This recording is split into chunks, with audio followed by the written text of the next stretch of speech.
The Dharma topic. Why veganism? Nutritionists can be misleading these days. For example, they will encourage you to consume milk claiming that milk can help prevent osteoporosis as milk is rich in calcium. Apparently, milk will strengthen your bone structure, making it strong. Is this true? You can observe that there are more osteoporosis patients in the big milk-consuming countries like Australia, Europe, America. Dairy and dairy products companies are so wealthy and influential that even the American politicians are under their thumbs. They are able to indoctrinate the public into believing that milk and its products are good for health without being challenged. On the contrary, milk is disastrous for humans, especially cancer patients, as cancer cells love milk. I would like to emphasize that being on a vegan diet is better than just being on a vegetarian one. The meaning is very clear: avoid drinking milk, eating eggs and dairy products like ice cream, yogurt, cheese, etc. I used to love these very much, but now I do not take them anymore. Nowadays we have so many plant-based alternatives from soya, almonds, oat, rice and coconut. While human babies need breast milk, calves also need milk from their mothers. It is very cruel to deprive calves of their milk.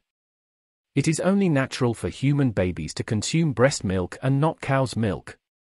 The scenario is so different from when I was studying in New Zealand, where cattle roam in the green fields. Now cows raised for the dairy industry are confined and treated like milk-producing machines. They are genetically manipulated, loaded with antibiotics and hormones so that they stay healthy and can produce more milk.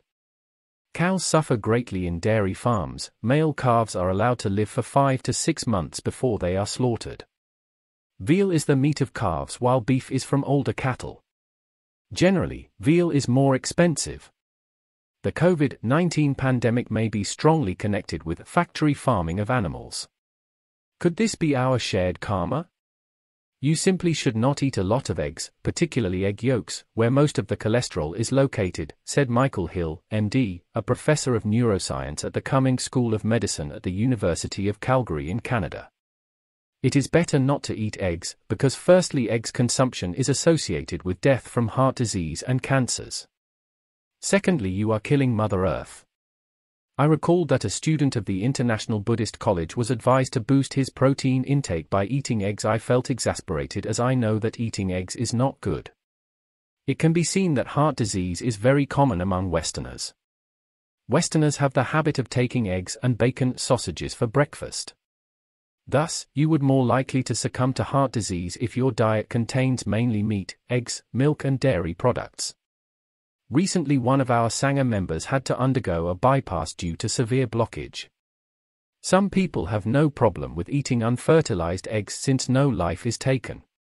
However, if you ponder further, you would realize that there is more to factory-farmed eggs than you think. In the egg industry, unfertilized eggs are sold for consumption while fertilized eggs are hatched. Shortly after birth, the female and male chicks are separated. The female will lead a short life of laying eggs while the male chicks are thrown into the trash to die or grounded alive, ending up as pet food or fertilizers. Comparatively, male calves are better off than these male chicks, as they get to live for 5 to 6 months before being slaughtered for their meat. Egg eaters and supporters of the egg industry are indirect killers of male chicks.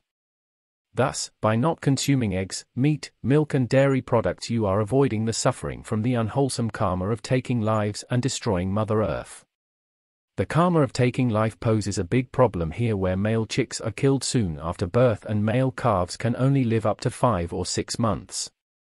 There is a chicken factory farm near one of our centers where you can see chickens being subjected to inhumane treatments such as extreme confinement and being pumped with growth-promoting drugs to ensure large and fast growth, so that these birds, which would reach processing weight to be sold to some fried chicken enterprise within 6 to 7 weeks.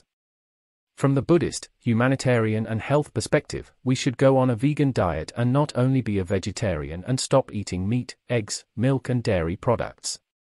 At the start of our Go Vegan project, there was a query on why being a vegetarian isn't good enough. I answered, after choosing to be a vegetarian, isn't it better to go vegan? I started being a vegetarian, a diet that included eggs, milk and dairy products. While working in a factory in Malaysia, the cook will make me a cheese omelette almost every day till I got sick of it. Later, I told the cook that I stopped eating eggs. Obviously, the cheese omelette is bad as it not only contains eggs but cheese too. When I was still taking milk and dairy products, many senior members of the Nxiong would frequently offer me ice cream knowing that it's one of my favorites. I also like pizzas and yogurt, especially the plain or natural one. When I visit or stay in IBC, I was served yogurt daily. Years later, I came across a book entitled Diet for a New America by John Robbins. The book discusses veganism, vegetarianism, animal rights, and the environmental impact of factory farming. John Robbins is the only son of the founder of the Baskin-Robbins ice cream empire. He was to inherit his father's business but chose to give up the immense wealth of the family business. As a child, he was always sick. Obviously, he and his family ate meat, dairy products, and lots of ice cream. When his uncle died at the age of 54 of a heart attack, he asked his father if the heart attack is related to his overeating of ice cream.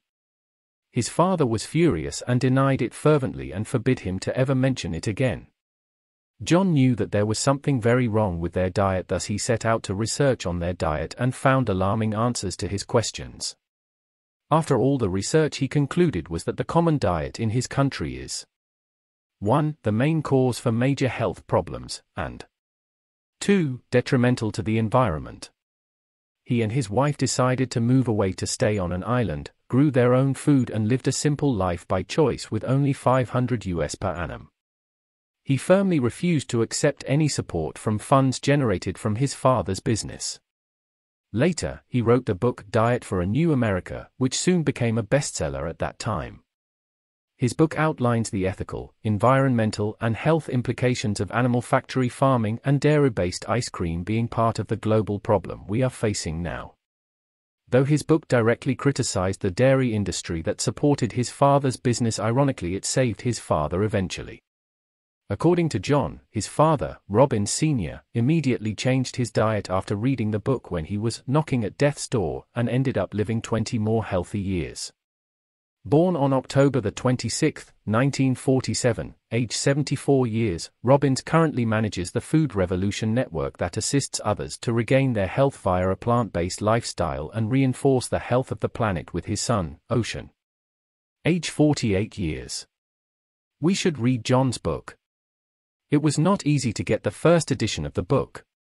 However, Diet for a New America 25th Anniversary Edition, How Your Food Choices Affect Your Health, Your Happiness, and the Future of Life on Earth, is available on Amazon in several formats.